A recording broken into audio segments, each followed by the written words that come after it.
ਸਤਿ ਸ਼੍ਰੀ ਅਕਾਲ ਜੀ। ਪੰਜਾਬੀ ਰੇਡੀਓ ਤੇ ਪੰਜਾਬੀ ਟੀਵੀ USA ਵੇਖ ਸੁਣ ਰਹੇ ਸਾਰੇ ਸਰੋਤਿਆਂ ਦਾ ਬਹੁਤ-ਬਹੁਤ ਸਵਾਗਤ ਹੈ ਇਸ ਸਮੇਂ ਦੇ ਵਿਸ਼ੇਸ਼ ਪ੍ਰੋਗਰਾਮ ਖਬਰ ਤੇ ਨਜ਼ਰ ਦੇ ਵਿੱਚ। ਖਬਰ ਤੇ ਨਜ਼ਰ ਪ੍ਰੋਗਰਾਮ ਦੇ ਵਿੱਚ ਇੱਥੇ ਦੇਸ਼ ਵਿਦੇਸ਼ ਦੇ ਨਾਲ ਜੁੜੀਆਂ ਹੋਈਆਂ ਅਹਿਮ ਖਬਰਾਂ ਦੇ ਉੱਪਰ ਨਜ਼ਰ ਮਾਰੀਦੀ ਹੈ ਤਾਂ ਉਹਨਾਂ ਖਬਰਾਂ ਦਾ ਵਿਸ਼ਲੇਸ਼ਣ ਕਰਨ ਦੇ ਲਈ ਸਾਥ ਹੁੰਦਾ ਹੈ ਸੀਨੀਅਰ ਪੱਤਰਕਾਰ ਮਿੰਟੂ ਗੁਰਸਰੀਆ ਜੀ ਦਾ। ਸੋ ਕਰਦੇ ਹਾਂ ਉਹਨਾਂ ਦਾ ਪ੍ਰੋਗਰਾਮ ਸਵਾਗਤ। ਬਹੁਤ-ਬਹੁਤ ਸਵਾਗਤ ਹੈ ਜੀ। ਸ਼ੁਕਰੀਆ ਜੀ ਸਾਰਿਆਂ ਨੂੰ। ਸਤਿ ਸ੍ਰੀ ਅਕਾਲ ਜੀ। ਸਤਿ ਸ਼੍ਰੀ ਅਕਾਲ ਜੀ। ਸੋ ਅੱਜ ਦੇ ਪ੍ਰੋਗਰਾਮ ਦੇ ਸਪਾਂਸਰਸ ਨੇ ਖਾਲਸਾ ਇੰਸ਼ੋਰੈਂਸ। ਲੰਬੇ ਸਮੇਂ ਤੋਂ ਇੰਸ਼ੋਰੈਂਸ ਦੇ ਖੇਤਰ 'ਚ ਸੇਵਾਵਾਂ ਨਿਭਾ ਰਹੇ ਨੇ। ਸੰਪਰਕ ਨੰਬਰ ਹੈ 4082722500। ਟਿਰਕਿਆਣਾ ਇਮੀਗ੍ਰੇਸ਼ਨ ਲਾ ਫਰਮ। ਜੇ ਟਿਰਕਿਆਣਾ ਹੋਣਾ ਨਾਲ ਸੰਪਰਕ ਕਰ ਸਕਦੇ ਹੋ ਜੇਕਰ ਇਮੀਗ੍ਰੇਸ਼ਨ ਬਾਬਤ ਕਿਸੇ ਤਰ੍ਹਾਂ ਦੀ ਸਲਾਹ ਕਰਨੀ ਹੈ। Krishan Dhanota Yuba City. Baljinder Singh Nijjar Woodland. GN lube ਵਾਲੇ ਟਰੱਕ ਵਾਸ਼ ਕਰਦੇ ਨੇ, ਆਇਲ ਚੇਂਜ ਕਰਦੇ ਨੇ, 에ਅਰ ਬ੍ਰੇਕਸ ਦਾ ਕੰਮ ਤਸੱਲੀ ਬਖਸ਼ ਕਰਦੇ ਨੇ। ਤੁਸੀਂ ਇਹਨਾਂ ਦੇ ਕੋਲੋਂ ਨਵੇਂ ਪੁਰਾਣੇ ਟਾਇਰ ਵੀ ਖਰੀਦ ਸਕਦੇ ਹੋ। ਲੋਕੇਸ਼ਨ ਸੈਂਟਾਨੇਲਾ ਦੇ ਵਿੱਚ ਹੈ। ਨਿੰਮਾ ਸਹੂਲਤਾਂ ਹੋਣਾ ਦਾ ਨੰਬਰ ਹੈ 209-277-0113। Jaswinder Singh Nagra Roseville. Avtar Singh Sangha Yuba City. Baldev Singh Kang Yuba City. ਬਹੁਤ ਬਹੁਤ ਧੰਨਵਾਦ ਹੈ ਇਹਨਾਂ ਸਾਰੇ ਸਪਾਂਸਰਸ ਦਾ। ਹੁਣ ਰੁਕ ਕਰਦੇ ਹਾਂ ਜੀ ਖਬਰਾਂ ਦਾ। ਮਿੰਟੂ ਜੀ ਪਾਇਓ ਚਾਨਣਾ। ਇਹ ਸਾੜ ਸਤੀ ਚੱਲ ਰਹੀ ਹੈ ਜੀ ਪੋਲੀਟੀਸ਼ੀਅਨਾਂ ਦੇ ਉੱਪਰ, ਵਿਧਾਇਕਾਂ ਦੇ ਉੱਪਰ। ਇਹ ਹੁਣ ਕਹਿੰਦੇ ਜੀ ਲਾਲਪੁਰਾ ਸਾਹਿਬ ਨੂੰ ਗ੍ਰਿਫਤਾਰ ਕਰ ਲਿਆ ਮੌਜੂਦਾ ਵਿਧਾਇਕ ਨੇ ਤੇ ਹੁਣ ਕਹਿੰਦੇ ਜੇਲ੍ਹ ਹੋ ਗਈ ਹੈ। ਹਾਂਜੀ ਹਾਂਜੀ, ਗੱਲ ਇਹ ਆ ਕਿ ਉਹ ਗੀਤ ਸੀਗੇ ਨਾ, ਜੀਪਾਂ ਆ ਗਈਆਂ ਕਚਹਿਰੀ ਵਿੱਚੋਂ ਖਾਲੀ ਤੇ ਮਿੱਤਰਾਂ ਨੂੰ ਕੈਦ ਬੋਲ ਗਈ। ਹੁਣ ਜੀਪਾਂ ਖਾਲੀ ਆ ਗਈਆਂ ਸੀ ਜੀਪਾਂ ਸ਼ੂਕ ਦੀਆਂ ਤੇ ਖਾਲੀ ਆ ਗਈਆਂ। ਜਦੋਂ ਖਾਲੀ ਘੋੜੀ ਹਿਣਕਦੀ ਉੱਤੇ ਨਹੀਂ ਦੀਦਾ ਵੀਰ। ਘੋੜੀ ਵਾਲਾ ਮਾਹੌਲ ਤੇ ਤੁਹਾਨੂੰ ਪਤਾ ਹੀ ਹੋਣਾ MLA ਨਾਲ ਕੀ ਹੋਣਾ। ਖਾਲੀ ਕਹਿ ਲਓ ਕਿ ਲਗਜ਼ਰੀ ਗੱਡੀ ਹਿਣਕਦੀ ਆ ਗਈ ਆ। ਅਸਲ 'ਚ ਕੀ ਆ ਕਿ ਜਿਹੜੇ ਬੰਦਿਆਂ ਨੂੰ ਕੁਝ ਘਟਨਾਵਾਂ ਅਕਾਲੀ ਰਾਜ ਦੀਆਂ ਯਾਦ ਹੋਣਗੀਆਂ, ਉਹਨਾਂ ਵਾਸਤੇ ਇਹ ਘਟਨਾ ਯਕਦਮ ਕਹਿ ਲਓ ਕਿ ਰੀਲ ਵਾਂਗੂ ਘੁੰਮ ਜਾਏਗੀ, ਫਿਲਮ ਵਾਂਗੂ ਘੁੰਮ ਜਾਏਗੀ ਕਿ ਜਿਵੇਂ ਹੀ ਅਕਾਲੀ ਸਰਕਾਰ ਰਿਪੀਟ ਹੋਈ ਸੀ 12 ਦੇ ਵਿੱਚ ਦੋ ਵੱਡੀਆਂ ਘਟਨਾਵਾਂ ਵਾਪਰੀਆਂ ਸੀਗੀਆਂ ਮਾਝੇ 'ਚ ਜੀ। ਪਹਿਲੀ ਇੱਕ ਥਾਣੇਦਾਰ ਦਾ ਕਤਲ ਤੇ ਦੂਜੀ ਘਟਨਾ ਸੀ ਤਰਨ ਤਾਰਨ ਦੇ ਵਿੱਚ ਇੱਕ ਦਲਿਤ ਲੜਕੀ ਦੀ ਕੁੱਟਮਾਰ। ਜੀ ਇਹਨਾਂ ਦੋ ਘਟਨਾਵਾਂ ਨੇ ਸ਼ਾਨਾਮਤੀ ਢੰਗ ਨਾਲ ਰਿਪੀਟ ਹੋਈ ਅਕਾਲੀ ਭਾਜਪਾ ਸਰਕਾਰ ਦੇ ਮੱਥੇ ਤੇ ਇਹੋ ਜਿਹਾ ਗ੍ਰਹਿਣ ਲਾਇਆ ਕਿ ਉਹ ਤੋਂ ਬਾਅਦ ਅਕਾਲੀ ਭਾਜਪਾ ਸਰਕਾਰ ਕਦੇ ਪੈਰਾਂ ਤੇ ਖਲੋਈ ਨਾ ਸਕੀ ਤੇ ਇੱਕ ਵੇਲਾ ਐਸਾ ਵੀ ਆਇਆ ਕਿ ਪੈਰ ਉਖੜ ਗਏ ਜੀ। ਹੁਣ ਇਹ ਘਟਨਾ ਜਿਹੜੀ ਆ ਜਲਾਲ ਉਸਮਾ ਕਾਂਡ ਦੇ ਨਾਂ ਨਾਲ ਮਸ਼ਹੂਰ ਆ ਜੀ। ਮਾਰਚ ਦਾ ਮਹੀਨਾ ਸੀ। ਮੈਨੂੰ ਅੱਜ ਵੀ ਯਾਦ ਆ ਕਿ ਉਸ ਵੇਲੇ ਵਿਆਹਾਂ ਸ਼ਾਦੀਆਂ ਦਾ ਸੀਜ਼ਨ ਆਖਰੀ ਪੜਾਅ ਤੇ ਸੀ ਜੀ। ਅਚਾਨਕ ਇੱਕ ਵੀਡੀਓ ਟੋਟਾ ਵਾਇਰਲ ਹੁੰਦਾ ਜਿਹਦੇ 'ਚ ਪੁਲਿਸ ਵਾਲੇ ਇੱਕ ਜ਼ਿਆਦਤੀ ਕਰਦੇ ਨਜ਼ਰ ਆਉਂਦੇ ਨੇ ਇੱਕ ਲੜਕੀ ਦੇ ਨਾਲ। ਉਹ ਟੋਟਾ ਵੀਡੀਓ ਦਾ ਐਸਾ ਮਤਲਬ ਕਿ ਫੈਲਿਆ, ਉਦੋਂ ਵਾਇਰਲ ਸ਼ਬਦ ਘੱਟ ਅਸੀਂ ਸੁਣਦੇ ਹੁੰਦੇ ਸਾਂ। ਵੀਡੀਓ ਹੀ ਸ਼ਬਦ ਚੱਲਦਾ ਹੁੰਦਾ ਸੀਗਾ ਤਾਂ ਇੰਨਾ ਜ਼ਿਆਦਾ ਉਹਦਾ ਚਰਚਾ ਹੋਇਆ ਕਿ ਗੱਲ ਸੁਪਰੀਮ ਕੋਰਟ ਤੱਕ ਗਈ। ਲੜਕੀ ਦੇ ਬਿਆਨਾਂ ਦੀ ਕਾਪੀ ਮੇਰੇ ਕੋਲ ਅੱਜ ਵੀ ਮੌਜੂਦ ਆ। ਲੜਕੀ ਦਾ ਜਿਹੜਾ ਮਾਮਲਾ ਸੀ ਪਹਿਲਾਂ ਪੰਜਾਬ ਪੁਲਿਸ ਵਿੱਚ ਇਨਵੋਲਵ ਹੋਣ ਕਰਕੇ ਟਾਲਿਆ ਗਿਆ। ਫਿਰ ਬੜੀ ਲੰਮੀ ਜਦੋਜਹਿਦ ਬਾਅਦ ਇਹ ਮਾਮਲਾ ਦਰਜ ਹੋ ਗਿਆ ਸੀ। ਉਸ ਵਿੱਚ ਜੋ ਲੜਕੀ ਦੇ ਬਿਆਨ ਸੀ ਉਹ ਇਦਾਂ ਸੀ ਕਿ ਮੈਂ ਮਤਲਬ ਕਿ ਇੱਕ ਸ਼ਾਦੀ 'ਚ ਆਈ ਸੀ ਸਮੇਤ ਟੱਬਰ, ਤੇ ਜਦੋਂ ਅਸੀਂ ਵਾਪਸ ਜਾਣ ਲੱਗੇ ਤੇ ਜਿਹੜੇ ਬਰਾਤ ਲੈ ਕੇ ਕੁਝ ਟੈਕਸੀ ਚਾਲਕ ਆਏ ਸਨ, ਉਹਨਾਂ 'ਚੋਂ ਗੋਸ਼ੀ ਤੇ ਸਾਬੇ ਨੇ ਲੜਕੀ ਨੂੰ ਕਿਹਾ ਕਿ ਚੱਲ ਅੱਜ ਦੀ ਰਾਤ ਸਾਡੇ ਨਾਲ ਚੱਲ। ਉਹਨੇ ਆਪਣੇ ਘਰਦਿਆਂ ਨੂੰ ਦੱਸਤਾ। ਉਸ ਤੋਂ ਬਾਅਦ ਲੜਾਈ ਝਗੜਾ ਹੋਇਆ। ਫਿਰ ਇਹ ਆ ਗਏ ਬਾਹਰ ਰੋਡ ਤੇ, ਕਿਉਂਕਿ ਉਹ ਪੈਲਸ ਸੀ, ਪੈਲਸ ਤੋਂ ਬਾਹਰ ਰੋਡ ਸੀ। ਰੋਡ ਤੇ ਪੁਲਿਸ ਵਾਲੀ ਘਟਨਾ ਵਾਪਰੀ, ਯਾਨੀ ਇਹ ਦੋ ਘਟਨਾਵਾਂ ਸਨ ਜੀ। ਹੁਣ ਤੁਸੀਂ ਕਹੋਗੇ ਕਿ ਇਹਦੇ 'ਚ ਮਨਜਿੰਦਰ ਲਾਲਪੁਰਾ ਕਿੱਧਰੋਂ ਆ ਗਿਆ, ਕਿਉਂਕਿ ਅੱਜ ਸਾਡੀ ਅੱਖ ਦਾ ਜਿਹੜਾ ਕੇਂਦਰ ਬਿੰਦੂ ਹੈ ਉਹ ਤੇ ਲਾਲਪੁਰਾ ਹੈ। ਸਰ ਇਹਦਾ ਛੋਟਾ ਨਾਮ ਸਾਬਾ ਸੀ। ਉਸ ਵੇਲੇ ਇੱਕ ਟੈਕਸੀ ਚਲਾਉਂਦਾ ਸੀ। ਮਨਜਿੰਦਰ ਦਾ ਜਿਹੜਾ ਨਿਕਨੇਮ ਸੀ ਉਹ ਸਾਬਾ ਸੀ। ਮਨਜਿੰਦਰ ਲਾਲਪੁਰਾ ਨੇ ਕੇਸ ਹੀ ਇਸ ਗਰਾਊਂਡ ਤੇ ਲੜਿਆ ਸੀਗਾ ਕਿ ਮੈਂ ਸਾਬਾ ਹੈ ਹੀ ਨਹੀਂ ਜੋ ਲਿਖਾਇਆ ਗਿਆ, ਪਰ ਪੀੜਤਾ ਨੇ ਉਸ ਦੀ ਪਛਾਣ ਜਿਹੜੀ ਆ ਉਹ ਕਚਹਿਰੀ 'ਚ ਕੀਤੀ ਸੀ। ਜੀ ਠੀਕ ਹੈ ਜੀ। ਤੋ ਇਹ ਮਾਮਲਾ ਜਿਹੜਾ ਸੀਗਾ ਉਹ ਫਿਰ ਦਰਜ ਹੋਇਆ under section SC ST act 354, 323, 506, 148, 149 ਜੀ ਜਿਨ੍ਹਾਂ ਦੇ ਵਿੱਚ ਮੈਕਸਿਮਮ ਸਜ਼ਾ ਕਹਿ ਲਓ ਕਿ 5-7 ਸਾਲ ਤੇ ਬਣ ਜਾਂਦੀ ਆ। ਇਹਨਾਂ ਨੂੰ ਜੱਜ ਨੇ ਦੋਸ਼ੀ ਕਰਾਰ ਦੇ ਦਿੱਤਾ। ਜਿਵੇਂ ਦੋਸ਼ੀ ਕਰਾਰ ਦਿੱਤਾ ਤੇ ਨਾਲ ਦੀ ਨਾਲ ਅਗਲਿਆਂ ਨੇ ਹੱਥ 'ਚ ਹੱਥ ਪਾ ਲਿਆ। ਪਹਿਲਾਂ ਉਹ ਜਿਹੜੇ ਹੱਥ ਸਲੂਟ ਮਾਰਦੇ ਪਏ ਸੀ, ਫਿਰ ਉਹਨਾਂ ਨੇ ਚੁੱਪ ਕਰਕੇ ਤੇ ਗੁੱਟ ਨੂੰ ਫੜ ਲਿਆ ਕਿ ਆ ਮਿੱਤਰਾ ਚੱਲ ਚਲੀਏ। ਹੁਣ ਲਾਲਪੁਰਾ ਕਿਹੜੀ ਜੇਲ੍ਹ ਦੇ ਵਿੱਚ ਜਾਂਦੇ? ਅਕਸਰ VIP ਜਾਂਦੇ ਨੇ ਪਟਿਆਲਾ ਜੇਲ੍ਹ ਦੇ ਵਿੱਚ। ਰਾਗਾਂ ਦਾ ਸ਼ਹਿਰ, ਬਾਗਾਂ ਦਾ ਸ਼ਹਿਰ ਪਟਿਆਲਾ, ਉਹਨੂੰ VIP ਕੈਦੀਆਂ ਦਾ ਸ਼ਹਿਰ ਵੀ ਕਹਿੰਦੇ ਆ। ਸਿੱਧੂ, ਮਜੀਠੀਆ, ਪਤਾ ਨਹੀਂ ਕਿਹੜੇ ਕਿਹੜੇ, ਬਾਦਲ ਕੇ ਸਾਰੇ ਉੱਥੇ ਬੰਦ ਰਹੇ ਨੇ ਜੀ। ਹੁਣ ਗੋਇੰਦਵਾਲ ਵੀ ਜੇਲ੍ਹ ਹੈਗੀ ਆ ਤੇ ਪੱਟੀ ਵੀ ਹੈਗੀ ਆ, ਤੇ ਜੇਲ੍ਹ ਮੰਤਰੀ ਇਹਨਾਂ ਦਾ ਬੇਲੀ ਆ, ਕੋਈ ਪਰਵਾਹ ਹੀ ਨਹੀਂ ਹੈਗੀ ਕਿਸੇ ਗੱਲ ਦੀ। ਭੁੱਲਰ ਭਾ ਬੈਠਾ, ਉਹ ਤੇ ਪਿਛਲੇ ਦਿਨ ਹੀ ਜਾ ਕੇ ਕੈਦੀਆਂ ਨੂੰ ਕਹਿੰਦਾ ਸੀਗਾ ਕਿ ਕੰਡੇ ਭੋਰ ਕੇ ਰੋਟੀ ਨਹੀਂ ਖਾਈਦੀ। ਹੁਣ ਵੇਖਾਂਗੇ ਕਿ ਯਾਰ ਸਮੇਤ ਕੰਡਿਆਂ ਖਾਂਦਾ ਕਿ ਕੰਡੇ ਝਾੜ ਕੇ ਖਾਂਦਾ। ਕੰਡੇ ਇਸ ਕਰਕੇ ਭੁੱਲਰਾ ਝਾੜੀ ਦੇ ਆ ਕਿ ਰੋਟੀ ਦੇ ਕੰਡੇ ਇੰਨੇ ਕੱਚੇ ਹੁੰਦੇ, ਲੰਘਦੇ ਨਹੀਂ ਗੁੱਪਾ। ਕੀ ਕਰੀਏ ਜੀ। ਇਹ ਤੇ ਹੋਇਆ ਇੱਕ ਮਾਮਲਾ ਜਿਹੜਾ ਮੈਂ ਤੁਹਾਨੂੰ ਦੱਸਿਆ, ਜਿਹਦੇ ਵਿੱਚ ਇਹਨਾਂ ਨੇ ਦੋਸ਼ੀ ਕਰਾਰ ਦੇ ਦਿੱਤੇ ਆ। 7 ਬੰਦੇ ਫੜ ਲਏ। ਨਾਲ ਦੀ ਨਾਲ ਸਜ਼ਾ ਸੁਣਾਈ ਜਾਵੇਗੀ 12 ਤਰੀਕ ਨੂੰ। ਕਿੰਨੀ ਸਜ਼ਾ ਹੁੰਦੀ ਆ, ਬਸ ਉਸ ਦਿਨ ਇੱਕ ਸਿੰਪਲ ਆਰਗੂਮੈਂਟ ਹੋਏਗਾ ਤੇ ਯਾਨੀ ਉਸ ਤੋਂ ਬਾਅਦ ਸਜ਼ਾ ਦਾ ਐਲਾਨ ਹੋ ਸਕਦਾ ਹੈ।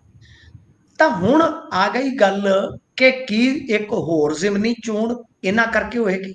ਲੋਕ ਕਹਿੰਦੇ ਆ ਇਹ ਤੇ ਖੋ ਖੋ ਵਾਂਗੂ ਕਿਸੇ ਪਲੇਅਰ ਨੂੰ ਜਿਵੇਂ ਸਾਹ ਹੀ ਨਹੀਂ ਆਉਂਦਾ ਨਾ, 440 ਹੁੰਦਾ, ਇਹ ਤੇ ਸਾਹ ਹੀ ਨਹੀਂ ਆਉਣ ਦਿੰਦੇ।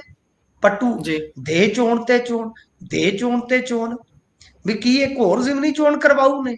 ਤਾਂ ਮੈਂ ਇੱਥੇ ਦੱਸ ਦੇਵਾਂ ਕਿ ਦੇਖੋ 2 ਸਾਲ ਦੀ ਸਜ਼ਾ ਹੋਣ ਉਪਰੰਤ ਮੈਂਬਰਸ਼ਿਪ ਤੇ ਜਾਂਦੀ ਲੱਗਦੀ ਆ, ਪਰ ਅਪਰ ਕੋਰਟ ਦੇ ਵਿੱਚ ਜਾ ਕੇ ਤੁਹਾਨੂੰ ਪਤਾ ਚੀਜ਼ਾਂ ਸਟੇ ਹੋ ਜਾਂਦੀਆਂ ਨੇ। ਜੀ ਹੁਣ ਇਹ ਵੇਖਣਾ ਹੋਏਗਾ ਕਿ ਪਹਿਲੀ ਗੱਲ ਸਜ਼ਾ ਇਹਨਾਂ ਦੀ ਕਿੰਨੀ ਹੁੰਦੀ ਆ, ਫਿਰ ਸੈਕੰਡ ਚੀਜ਼ ਕਿ ਸਟੇ ਕਿੱਥੇ ਜਾ ਕੇ ਹੁੰਦਾ ਹੈ।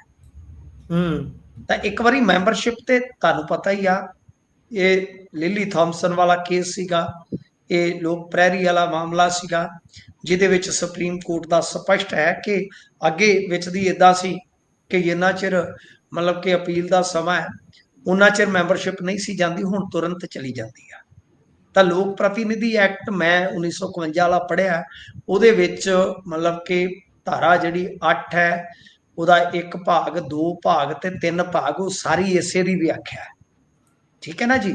ਸੋ ਇਸ ਕਰਕੇ ਹੁਣ ਇਹ ਆ ਕਿ ਲਾਲਜੀਤ ਭੁੱਲਰ ਜੇਲ੍ਹ ਮੰਤਰੀ ਆ ਤੇ ਉਹਨਾਂ ਦਾ ਯਾਰ ਵਿਧਾਇਕ ਜਿਹੜਾ ਉਹ ਹੁਣ ਬਣ ਗਿਆ ਜੇਲ੍ਹ ਦਾ ਕੈਦੀ। ਕਿੰਨੇ ਦਿਨ ਦੀ ਦਾਲ ਆ, ਮੁਕੱਦਰਾਂ 'ਚ ਕਿੰਨੀਆਂ ਰੋਟੀਆਂ ਨੇ, ਕੰਡਿਆਂ ਸਮੇਤ ਆ, ਕੰਡਿਆਂ ਜਾਂ ਝਾੜ ਕੇ ਆ, ਇਹ ਤੇ ਹੁਣ ਖੁਦਾ ਜਾਣੇ। ਪਰ ਇਹਨਾਂ ਦਾ ਵਿਧਾਇਕ ਵੇਖ ਲਓ ਤੁਸੀਂ ਕਿ ਚਲਾ ਗਿਆ ਕਿੱਥੋਂ ਦਾ ਕਿਤੇ। ਪਰ ਇੱਥੇ ਜਿਹੜੇ ਲੋਕਾਂ ਦੇ ਕਰੈਕਟਰਾਂ ਤੇ ਸਵਾਲ ਚੁੱਕਦੇ ਆ, ਲੋਕਾਂ ਦੀ ਰਾਜਨੀਤੀ ਦੀ ਵਿਆਖਿਆ ਨਵੇਂ ਸਿਰੇ ਤੋਂ ਤੈਅ ਕਰਦੇ ਆ ਕਿ ਉਹ ਦੱਸਣਗੇ ਕਿ ਮਨਜਿੰਦਰ ਲਾਲਪੁਰਾ ਜਦੋਂ ਇੱਕ ਟੈਕਸੀ ਡਰਾਈਵਰ ਸੀਗਾ ਤਾਂ ਉਸ ਵੇਲੇ ਜਦੋਂ ਇਹ ਘਟਨਾ ਵਾਪਰੀ, ਇਹ ਤੁਹਾਡਾ ਅਹੁਦੇਦਾਰ ਸੀ ਜ਼ਿਲ੍ਹਾ ਪੱਧਰੀ। ਤਾਂ ਐਡਾ ਸੰਗੀਨ ਇਲਜ਼ਾਮ ਲੱਗਣ ਦੇ ਬਾਵਜੂਦ ਤੁਸੀਂ ਇਸ ਹੀਰੇ ਨੂੰ ਸੰਭਾਲ ਕੇ ਰੱਖਿਆ ਤੇ ਉਸ ਤੋਂ ਬਾਅਦ ਇਹ ਵਿਧਾਇਕ ਬਣਿਆ। ਵਿਧਾਇਕ ਬਣ ਕੇ ਵੀ ਕਿੰਨੇ ਵਿਵਾਦ ਸਾਹਮਣੇ ਆਏ। ਤੁਹਾਡੇ ਸਿਰ ਤੇ ਜੂ ਨਾ ਸਰਕੀ ਸਰ। ਇਹ ਰਾਜਨੀਤੀ ਦੀ ਕਿਹੜੀ ਪਰਿਭਾਸ਼ਾ ਹੈ ਤੁਹਾਡੀ? ਜ਼ਰਾ ਦੱਸ ਜਾ। ਨਹੀਂ ਸਾਨੂੰ ਜ਼ਰਾ ਦੱਸ ਜਾ। ਇਹ ਜੀਜੇ ਵਾਲਾ ਰੌਲਾ ਵੀ ਇਹਨਾਂ ਦਾ ਹੀ ਸੀ, ਕਾਂਡ ਮਾਈਨਿੰਗ ਵਾਲਾ। ਬਿਲਕੁਲ ਜੀ, ਜੀਜੇ ਵਾਲਾ ਵੀ ਤੇ ਜੇਈ ਵਾਲਾ ਵੀ। ਜਿਸ ਜੇਈ ਦੀ ਪੱਗ ਉਤਰੀ ਸੀ ਉਹ ਮਾਮਲਾ ਹਾਈ ਪ੍ਰੋਫਾਈਲ ਨਹੀਂ ਸੀ ਬਣ ਸਕਿਆ। ਦੋਸ਼ ਲਾਇਆ ਸੀ ਉਹਨਾਂ ਨੇ ਕਿ ਇਹਨਾਂ ਦੇ ਸਕੇ ਰਿਸ਼ਤੇਦਾਰ ਨੇ ਮੇਰੀ ਪੱਗ ਲਾਈ ਆ, ਕਿਉਂਕਿ ਮੈਂ ਬਿੱਲ ਦਾ ਬਕਾਇਆ ਲੈਣ ਗਿਆ ਸੀ। ਮੇਰੀ ਗੱਲ ਵੀ ਹੋਈ ਆ ਮਨਜਿੰਦਰ ਲਾਲਪੁਰਾ, ਮੈਨੂੰ ਬਹੁਤ ਚੰਗੀ ਤਰ੍ਹਾਂ ਜਾਣਦਾ ਜੀ, ਇਹ ਪੁਰਾਣਿਆਂ ਸਮਿਆਂ ਦੇ ਮਤਲਬ ਕਿ ਹੈਗੇ ਨੇ ਵਾਕਫ। ਤਾਂ ਇਹਨੇ ਕਿਹਾ ਸੀਗਾ ਕਿ ਨਹੀਂ ਮਿੰਟੂ ਭਾ, ਇਹ ਬਿਲਕੁਲ ਜੇਈ ਜਿਹੜਾ ਹੈ ਉਹ ਝੂਠੀ ਗੱਲ ਕਰਦਾ ਹੈ, ਉਲਟਾ ਇਹ ਬੰਦਾ ਚੰਗਾ ਬੋਲਿਆ, ਵਿਚਾਰਾ SC ST ਐਕਟ ਚ ਫਸਾਉਂਦੇ ਸੀ ਇਹ, ਇਸ ਕਰਕੇ ਉਹ ਚੁੱਪ ਕਰਕੇ ਮੁੜ ਕੇ ਬਹਿ ਗਿਆ। ਤਾਂ ਮਤਲਬ ਕਿ ਜੀ ਉਹ ਵੀ ਵਿਵਾਦ ਹੋਇਆ। ਫਿਰ ਇਹਨਾਂ ਦੇ ਹਲਕੇ ਦੇ ਵਿੱਚ ਹੀ ਇੱਕ ਪੁਲਿਸ ਕਰਮਚਾਰੀ ਦੀ ਮੌਤ ਹੋ ਗਈ ਸੀ, ਹਾਲਾਂਕਿ ਬਾਅਦ ਦੇ ਵਿੱਚ ਇਹਨਾਂ ਦੇ ਬੰਦਿਆਂ ਨੂੰ ਕਲੀਨ ਚਿੱਟ ਵੀ ਮਿਲ ਗਈ ਸੀਗੀ। ਫਿਰ ਇੱਕ ਫੈਕਟਰੀ ਵਾਲਾ ਮਾਮਲਾ ਸੀਗਾ, ਉਹਦੇ ਵਿੱਚ ਗਵਨ ਦਾ ਦੋਸ਼ ਗਾਂ ਆਇਆ, ਤੇ ਉਹਦੇ 'ਚ ਵੀ 8 ਅਧਿਕਾਰੀਆਂ ਤੇ ਗਾਜ਼ ਡਿੱਗ ਪਈ ਸੀ। ਪਰ ਉਦੋਂ ਵੀ ਇਹ ਚਰਚਾ ਸੀ ਕਿ ਇਹ ਤੇ ਖਾਸਮ ਖਾਸ ਬੰਦੇ ਜਿਹੜੇ ਉਹ ਬਚ ਗਏ ਨੇ। ਜੀ ਸੋ ਜੇਕਰ ਆਪਾਂ ਅੱਗੇ ਚੱਲੀਏ ਤਾਂ ਉਧਰ ਅੱਜ ਰਾਜਪਾਲ ਮੁੱਖ ਮੰਤਰੀ ਉਹਨਾਂ ਨੂੰ ਮਿਲੇ ਨੇ। ਹਾਂਜੀ, ਹਾਲ ਪੁੱਛਿਆ ਹੋਣਾ, ਹਾਲ ਪੁੱਛ ਲੈਣ ਤਾਂ ਦੁੱਖ ਟੁੱਟ ਜਾਣਗੇ। ਕਈ ਵਾਰ ਇਹ ਹੁੰਦਾ ਨਾ ਕਿ ਹਾਲ ਚਾਲ ਪੁੱਛਿਆ ਵੀ ਹਾਲ ਚਾਲ ਜਿਹੜੇ ਆ ਉਹ ਦੁੱਖ ਤੋੜ ਜਾਂਦੇ ਆ। ਦੁੱਖ ਸਾਰੇ ਤੋੜ ਦੇਣੇ ਆ, ਨਹੀਂ ਦੁੱਖ ਸਾਰੇ ਤੋੜ ਦੇਣੇ ਆ। ਤਾਂ ਮਾਮਲਾ ਇਹ ਹੈ ਕਿ ਹੁਣ ਦੁੱਖ ਪਤਾ ਨਹੀਂ ਕਦੋਂ ਟੁੱਟਣਗੇ, ਪਰ ਮਾਨ ਸਾਹਿਬ ਬਈ ਮੈਨੂੰ ਲੱਗਦਾ ਹੈ ਕਿ ਕੁਝ ਚੀਜ਼ਾਂ ਤੇ ਸਪਸ਼ਟ ਸਾਨੂੰ ਸਮਝਾ ਰਹੇ ਆ। ਬਈ ਹੁਣ ਸਾਨੂੰ ਨਾ ਸਮਝ ਆਵੇ ਤੇ ਫਿਰ ਕੀ ਕਹਿ ਸਕਦੇ ਆ ਆਪਾਂ ਆਪਣੇ ਆਪ ਨੂੰ। ਉਹ ਨਾਇਬ ਸੈਣੀ ਨੂੰ ਅੱਧਾ ਘੰਟਾ ਕਮਰੇ 'ਚ ਬਿਠਾ ਕੇ ਗੱਲਾਂ ਬਾਤਾਂ ਕਰਦੇ ਨੇ, ਉਹ ਤਿਮਾਰਦਾਰੀ ਕਰਦੇ ਨੇ, ਹਾਲ ਚਾਲ ਪੁੱਛਦੇ ਨੇ। ਭਾਈ ਤੁਹਾਨੂੰ ਪਤਾ ਹੀ ਆ ਵੀ ਹਰਿਆਣਾ ਸਹੁਰਿਆਂ ਦਾ ਪਿੰਡ ਆ ਨਾ ਇਹਨਾਂ ਦਾ, ਤਾਂ ਭਾਈ ਉਹਨਾਂ ਦੀ ਕਹਿ ਲਓ ਕਿ ਕਿਤੇ ਨਾ ਕਿਤੇ ਇਹ ਡਿਊਟੀ ਬਣਦੀ ਸੀ ਬਤੌਰ ਮੁੱਖ ਮੰਤਰੀ ਵੀ ਤੇ ਸੰਬੰਧੀ ਵੀ ਹੋਏ ਨਾ ਆਪਸ ਦੇ ਵਿੱਚ। ਤੇ ਨਾਇਬ ਸੈਣੀ ਨੇ ਇੱਕ ਵਾਰੀ ਬਿਆਨ ਦਿੱਤਾ ਸੀ ਕਿ ਦਾਮਾਦ ਸਾਡਾ ਪਾਣੀ ਤੋਂ ਨਾ ਨਹੀਂ ਕਰੇਗਾ, ਯਾਦ ਹੋਣਾ ਹੈ ਤੁਹਾਨੂੰ। ਜੀ ਤਾਂ ਗੱਲ ਇਹ ਹੈ ਕਿ ਦੂਜੇ ਪਾਸੇ ਅੱਜ ਕਟਾਰੀਆ ਸਾਹਿਬ ਪਹੁੰਚੇ ਸਨ।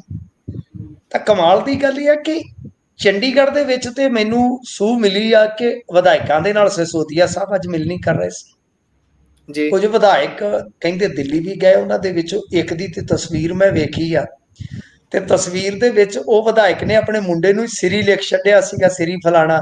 ਮੈਂ ਕਿਹਾ ਲਓ ਆ ਤਾਂ ਹਿੰਦੀ ਵਾਲਿਆਂ ਨੇ ਟਵੀਟ ਕੀਤਾ, ਦਿੱਲੀ ਵਾਲਿਆਂ ਨੇ ਕੀਤਾ, ਨਹੀਂ ਤੇ ਬਾਪੂ ਕਦੇ ਆਪਣੇ ਮੁੰਡੇ ਨੂੰ ਕਹਿੰਦਾ ਉਹ ਸਿਰੀ ਹਰਪਾਲ ਜਾਂ ਰੋਟੀ ਲੈ ਕੇ ਆ ਪੁੱਤ।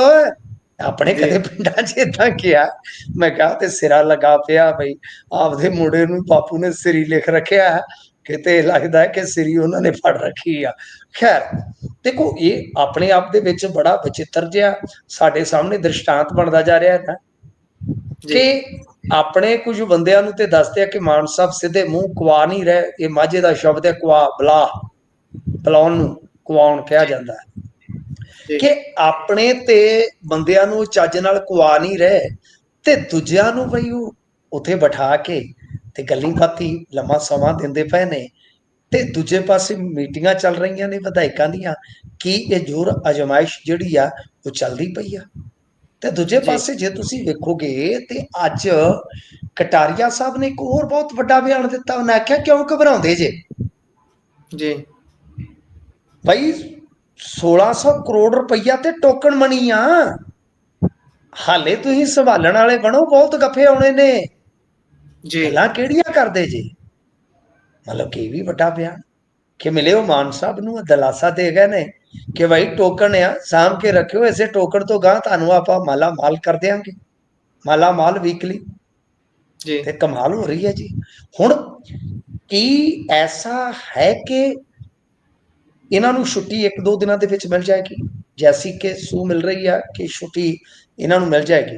ਛੁੱਟੀ ਮਿਲਣ ਉਪਰੰਤ ਕੀ ਤਿਆਰੀਆਂ ਹੋ ਗਈਆਂ ਨੇ ਦਿੱਲੀ ਵਾਲਿਆਂ ਦੀਆਂ ਕਿ ਜਾਂ ਉਹ ਇਹਨਾਂ ਦੇ ਨਾਲ ਕੋਈ ਸਹਿਮਤੀ ਕਰ ਲੈਣਗੇ ਤੇ ਜਾਂ ਫਿਰ ਉਹ ਆਪਣਾ ਪੱਕ ਟੱਕ ਕਰ ਲੈਣਗੇ, ਵਿਧਾਇਕ ਆਪਣੇ ਪਾਲੇ 'ਚ ਕਰਕੇ? ਤਾਂ ਕੀ ਮਾਨ ਸਾਹਿਬ ਛੁੱਟੀ ਇਸ ਕਰਕੇ ਲੈ ਰਹੇ ਆ ਕਿ ਉਹਨਾਂ ਨੂੰ ਲੱਗਦਾ ਕਿ ਹੁਣ ਲੋਕਾਂ ਦੀ ਗੱਲ ਤੇ ਕਰ ਲਈ ਆ, ਚਲੋ ਜਾ ਕੇ ਲੋਕਾਂ ਦੇ ਵਿੱਚ ਆਪਦੀ ਗੱਲ ਵੀ ਕਰ ਲਈਏ? ਮੈਂ ਕੀ ਕਿਹਾ ਸਮਝੇ ਤੁਸੀਂ?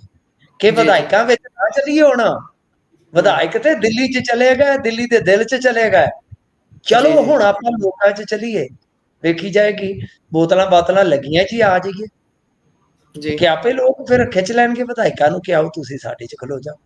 ਕੀ ਐਸਾ ਮਾਹੌਲ ਬਣੇਗਾ? ਇਹ ਕਿਆਫੇ ਨੇ, ਬੜੇ ਮਿੱਠੇ ਕਿਆਫੇ ਨੇ, ਸੁਣਨ 'ਚ ਦਿਲਚਸਪ ਕਿਆਫੇ ਨੇ, ਪਰ ਰਾਜਨੀਤੀ ਦੇ ਵਿੱਚ ਅੰਦਰ ਖਾਤੇ ਦੀ ਖੇਡ ਸੰਕੇਤਕ ਤੌਰ ਤੇ ਸਾਡੇ ਸਾਹਮਣੇ ਆ।